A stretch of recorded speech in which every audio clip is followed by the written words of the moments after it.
Hello and welcome to Community Connections. This is a special series being produced by the SCAN TV studio production class.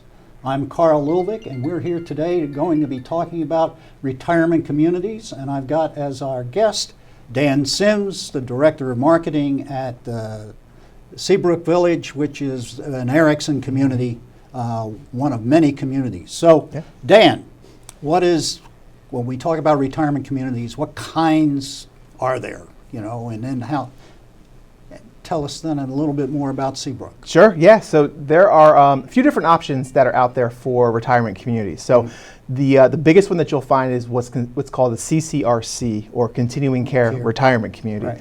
Right. There is a ton of them that are scattered throughout the country, Erickson Living being one of them. And really in that CCRC model, what it is retirement living for ages 62 or older, and really just there and available for folks to be able to have an easier way of life and to really have that simplicity that's out there that they're looking for, coupled with socialization, security, and things like that. And the biggest thing with it is just really making it a conducive environment for seniors to be able to do the things they want to do and be able to thrive. What's the difference between that at 62 and those communities that are 55? Different in the services offered primarily, and also living arrangements as well. So I'll give you an example. Seabrook and Tinton Falls is apartment style living. Right. So there are no freestanding homes that are in that community. A 55 and up community, more than likely you're going to find that. You're going to find freestanding homes as well. Right. So the big difference is the services offered.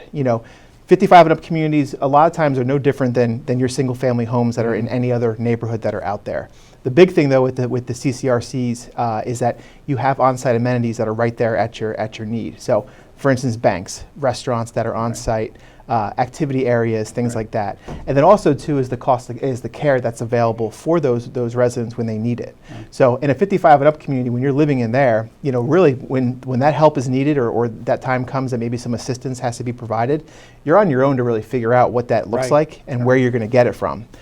Living in a community like Seabrook, the biggest thing is that it's all right there on site for when you need it, whether it's short term or long term, right? And that's where the continuous care comes from? Absolutely, yep.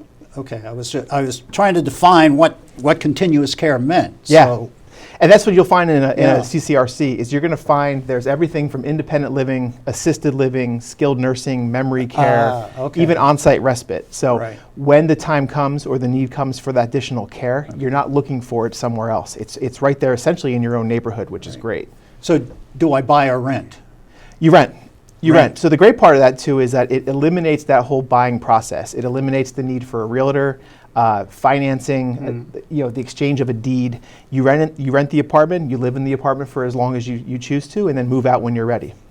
Wow, that's pretty comprehensive. What kind of social activities?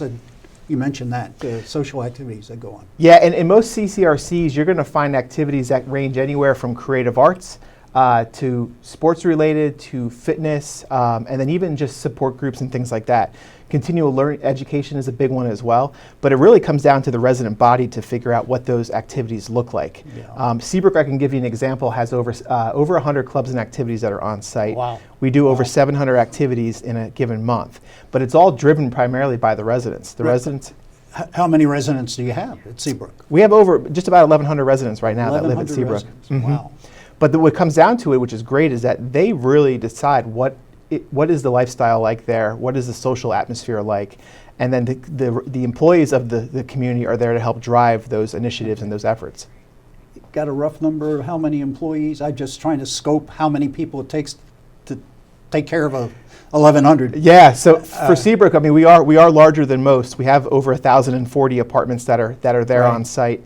We employ over 700 employees there across full-time, part-time, and per diem. Wow, no wonder it's called a village. It is. It absolutely is. It absolutely is. So what does a typical client or person that come in look like when they come in to look for an apartment? Yeah, they look like any other senior. We have ages 62, like I said, or older that come in, And every resident's looking for something different. They're looking for something that might be missing out of their life now, or something that they want to improve and enhance on. So it really comes down to what that need is. And I talked about it before, socialization being a big one with the activities that are offered, dining options with having 5 restaurants that are on site, things like that, or safety and security. A gated community with 24-hour security there is a big deal for a lot of people too. Right. So when they walk in, what are the initial questions they ask? How do they go, 2 or 3 things that are there 2 or 3 questions that common to be asked when they come in, besides the cost? Yeah, cost is always a big one, and there's usually a lot of questions too. But outside of cost, a lot of it is just around what the lifestyle is going to be like here. Right. So questions that we get asked is will it be like when I first get here? It's nerve-wracking for a lot of folks that are moving here because they've only been in the community, or they've been in their home for potentially decades, and now they're uprooting and moving at potentially the age of 70, 80 years old. So what does that feel like, and what does that look like? We do a lot of great onboarding for new residents. So they have buddies that they get assigned to, both at the resident level and employee level, and then we have a really extensive program to get them acclimated to the community. Wow. But on top of that, though, besides just the welcoming process and that move-in process, they want to know what the amenities look like for the apartment too, right? Because what is my future home gonna have and offer, which is great. Is it cookie-cutter apartments? Are they all the same? What selections do they have? I mean, So for our community, we have over 50 different floor plans that are out there. And that's from everything from a studio up to a large 2-bedroom, and then everything in between. The square footages run between 500 to over 1,400 square feet. Wow.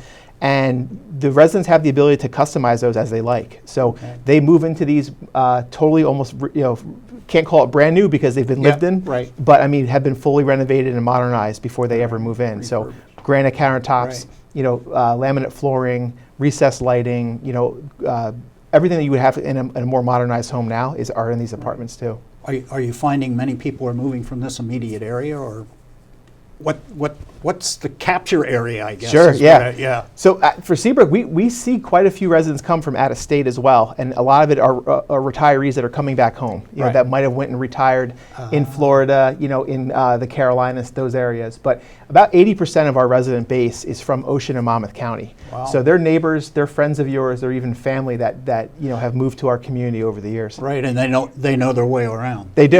Yes, they do. Absolutely. Hey, ever have anybody that showed up and said, this is where I want to go, and they'd never been there?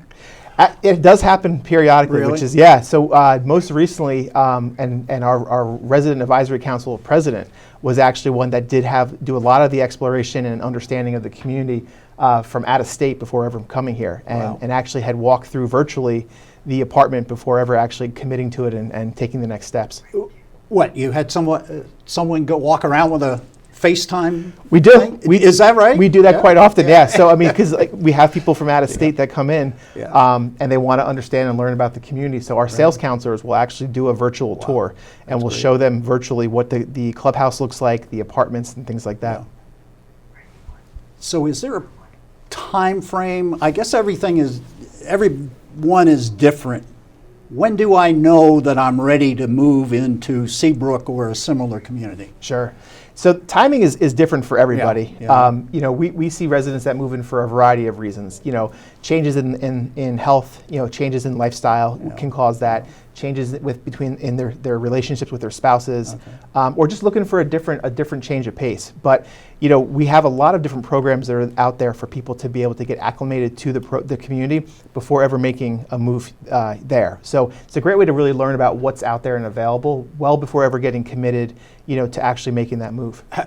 How do you get acclimated to a place you haven't been to? It's a great question. So we do a variety of things. We host events on a monthly basis in the community. So those are designed to give guests a chance to be able to come by and see it for themselves, try a meal in one of our restaurants, and really be able to sample the lifestyle before they ever move in.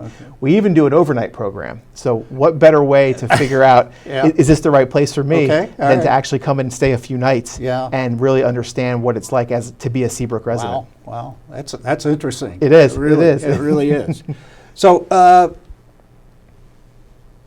What's the difference? I know there's a place in Eatontown that's being built that says it's, I think they say it's a continuous care also. Mm-hmm. What would be the difference? Don't want to compete them. Sure. But what differences? Because I'm trying to define the differences between the various communities. Absolutely. That there's so many choices. Mm-hmm. And can you give me an idea what might be the differences? Absolutely. So the biggest thing you'll find with a lot of the continuing care retirement communities is just the contracts that are available for the residents when they move in. So as you mentioned before, price, of course, is always a big question for residents that are moving in. And there's different ways that different communities handle the pricing, that's required to be able to be a resident there. Right. You'll see really across the board, there's 3 different contracts. There's a type A, B, and C. So they keep it easy with the letters, right, to be able to remember exactly what they are. And really the biggest difference between them is just the planning of the future resident to determine what services they might need. So I'll give you an example. Type A is what you'll probably hear called a life care contract. What life care is you're essentially prepaying for future medical care or support down the road. Not knowing what that might be or what that might look like, but you pay essentially agreed upon prefixed price through your monthly fees and potentially deposits to cover that cost of care down the road. Is that like a long-term care contract or something? In a way, a lot of times those life care plans will lock in your potential cost of care down the road. Okay. So you're essentially prepaying for it, not knowing what it's going to look like, but knowing that peace of mind that it is available. Right. The other contracts that are out there, much like Seabrook, is what we call more of a type C or a fee for service. So the nice thing with fee for service is that you understand that you're only paying for really what you need when you need it. Okay. So the reality is for most seniors, they're going to have assistance in their homes, whether it's at Seabrook or in their own private home, as they're aging and as they need that extra additional support.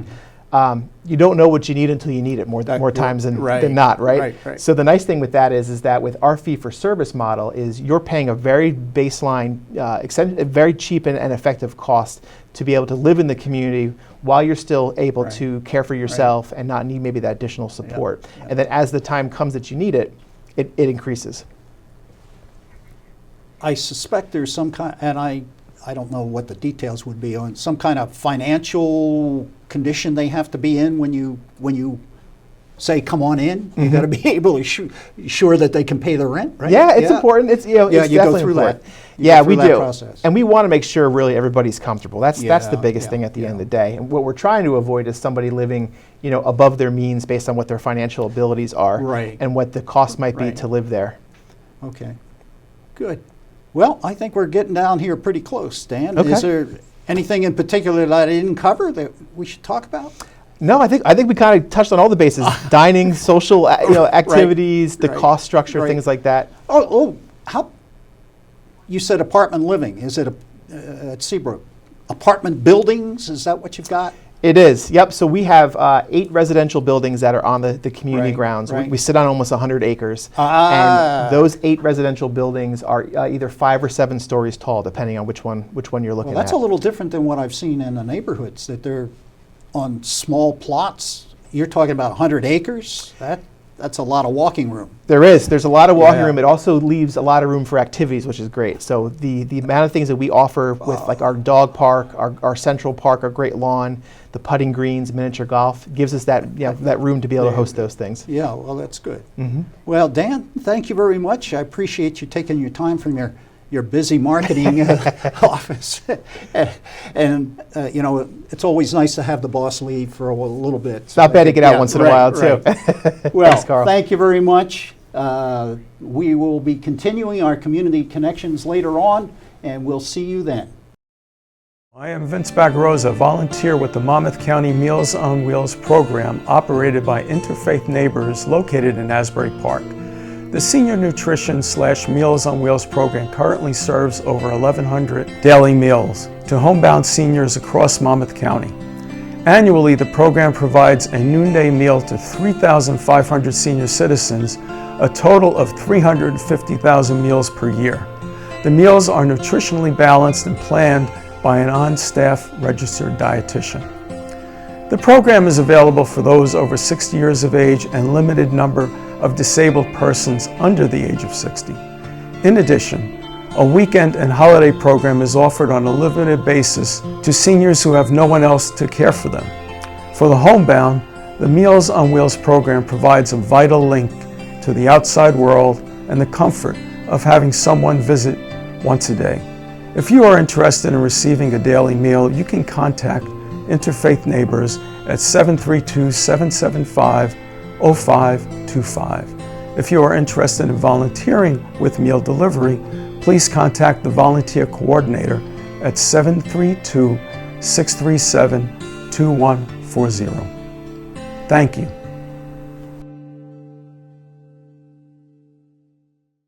Welcome to SCAN's Community Connections. I'm Barry Agan, and I'm sitting here with Tony Colon, Director of Marketing and Community Relations at Bartley Healthcare and Orchards Assisted Living. Tony, tell us a little about your background and how long you've been with Bartley. Sure. Thank you, Barry, for having me here today. So my name is Tony. I am the community outreach person for Bartley Healthcare and the Orchards. I'm a nurse by trade. I've been a nurse for over 25 years. I was responsible for running subacute units inside of a subacute center while I was doing my nursing thing. I did long-term care and ran my own wound care program. So I worked in a lot of different fields within the nursing community. And one job that I was working at for Rivera Healthcare, they realized that I had a passion for taking care of seniors, and they asked me to join their marketing team. That was a little over 10 years ago. So I've been doing marketing and community outreach since.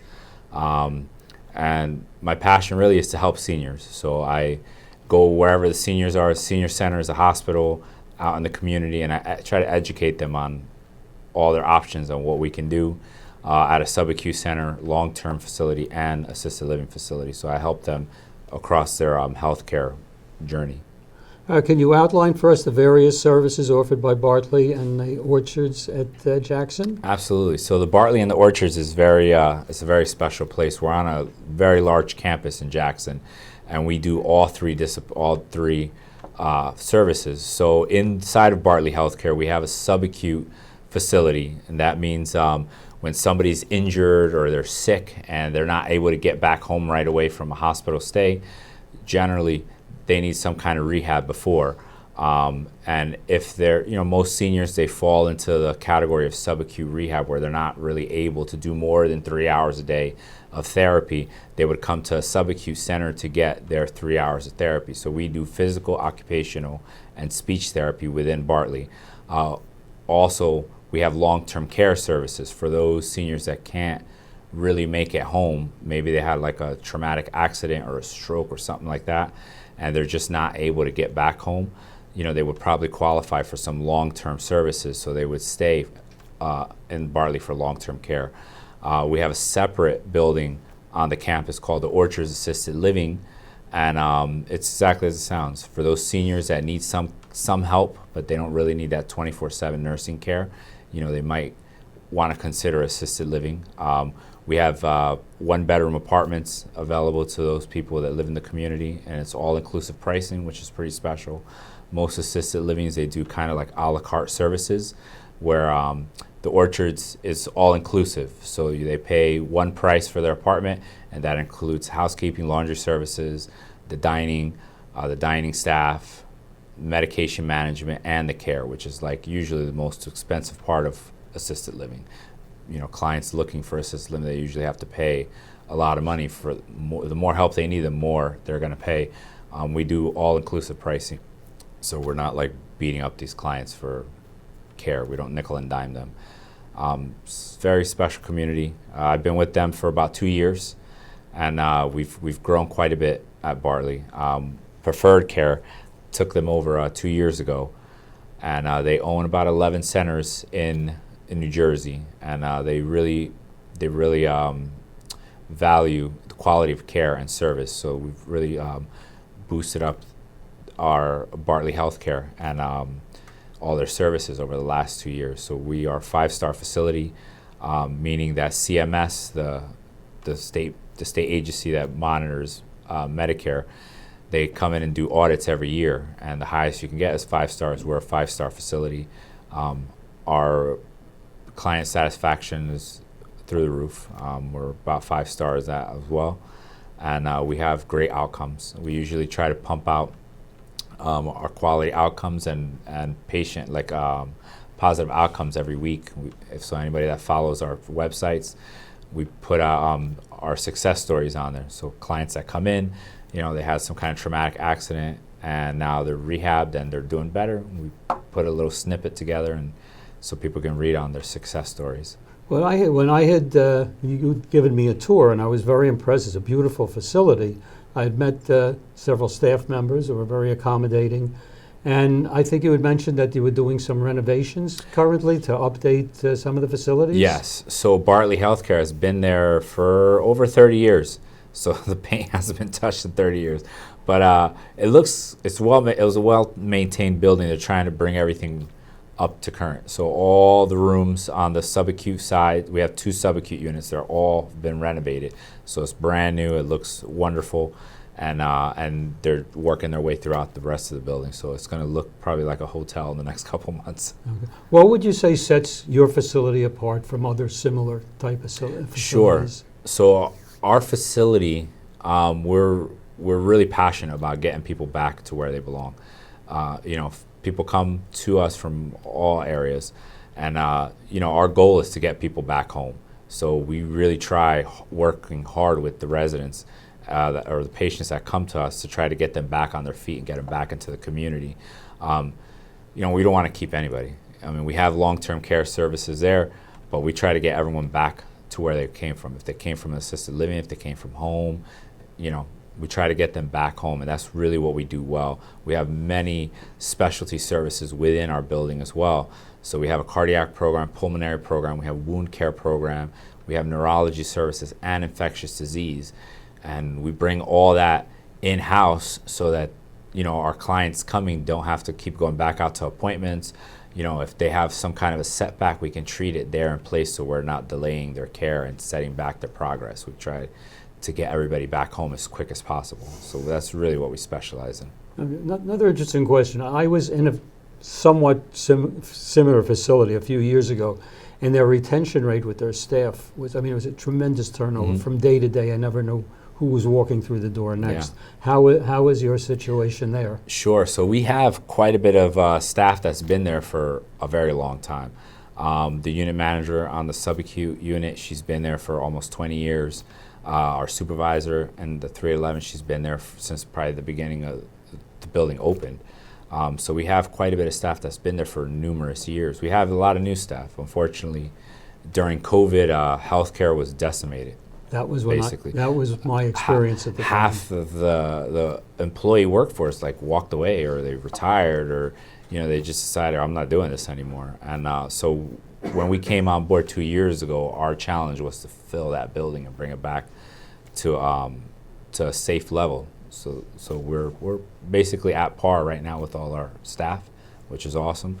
And the staff that's been there, they're not looking to go anywhere. It's just a unique building, and it's real family oriented. And our company works very diligently to make sure that our staff knows that they're appreciated. We do lots and lots of different kind of events for them. Any kind of national holidays, we're usually our activities girl Jessica, she's excellent. She makes sure that she goes around bringing everybody snacks and food, and we just constantly thank the staff for all their hard work. And and that spills over onto the patient care and that quality of care. Everybody sees how well we get along and how we treat our employees, and the employees like that. They feel that they're recognized and that they're valued. How would you suggest that someone that's anticipating the need for this for themselves or for a family member first approach you and maybe get a tour of Bartley? Absolutely. So I'm willing to tour anybody, and SCAN has my contact information. I give my cell phone out to everyone in the community just because I like to be that middleman for seniors. It's unfortunate that there's a lot of people that take advantage of seniors, and being in this industry, I try to help every senior that I come across. So I go out and I do these education things with the seniors to let them know of their different options. And usually people that are coming to me are normally in crisis mode. They never thought about coming to rehab. They never thought about long-term care. It just happens, and now they're looking for a place. But I usually recommend to seniors, I'm here talking to you. It's a good idea to go out and try to get some information in case there was an accident, in case you got sick, in case, you end up in the hospital for something. Like, you should have this knowledge in the back of your head. Like, hey, if something ever happens to me, I'm going to contact Tony from Bartley. He'll guide me. But, if you're not in the Jackson area, you want to stay close to home, I would recommend that you look on cms.gov. You can type in what city you live in. They'll show you a list of facilities, and usually there's a star rating right next to their name. Bartley's 5-star. And you might see that the facilities in your area they're not 5-star. Maybe they're 1 and 2 stars. You might not want to go there. You might want to drive a little bit further. Maybe you might just want to call me and come to Jackson, because you're going to get the best care. Sometimes you got to drive a little bit to get the best deal. Same thing with healthcare. You got to drive a little bit sometimes to get the best care. So usually I recommend seniors to do their homework ahead of time before they need it, and to just have it in their back pocket, kind of like an insurance policy. Yeah, well, unfortunately, my situation was during COVID, and my wife couldn't even really check places out. She wasn't allowed to come in. So this is a very good idea to anticipate the possible need in the future. Absolutely. And to look into it. Yep. So where specifically in Jackson are you located? So Bartley Healthcare is on Bartley Road. We're at 175 Bartley Road, and the Orchards is 100 North County Line Road in Jackson. We're right down the street from the ShopRite. It's pretty easy to get to. And most of your people come from the local vicinity, so we around service Ocean County? Yeah, most of our clientele comes from Ocean and Monmouth County. We're really close to the Freehold border. We're like 10 minutes away. So we get a lot of clients from Freehold, Howell, Jackson, and Brick. That's where we get most of our clients from. Okay, and how would they go about contacting you or someone in your facility? Sure, so anyone can feel free to call me. My phone number is 732-358-9708. They could call me, they could text me. If you want to email me, it's my last name COLON @bartleyhealthcare.com. Okay, well, thank you very much for joining us. It's been a pleasure meeting you. Thank you, Barry. And Thank you for having me. I'm hoping people in our audience don't necessarily need your facility, but should they need it, I would very highly recommend that they look at Bartley and contact you. Absolutely. I'm looking to help anyone, any senior, so they can always call me or text me if they have questions, and I pick up my phone even on the weekends, because people need help, and that's what I try to do, navigate them. Okay, Tony, thank you again. Yes, and, thank you, Barry. I appreciate your making this appearance. Absolutely. Thank you so much. Thank you for joining us, and continue following Community Connections for further information.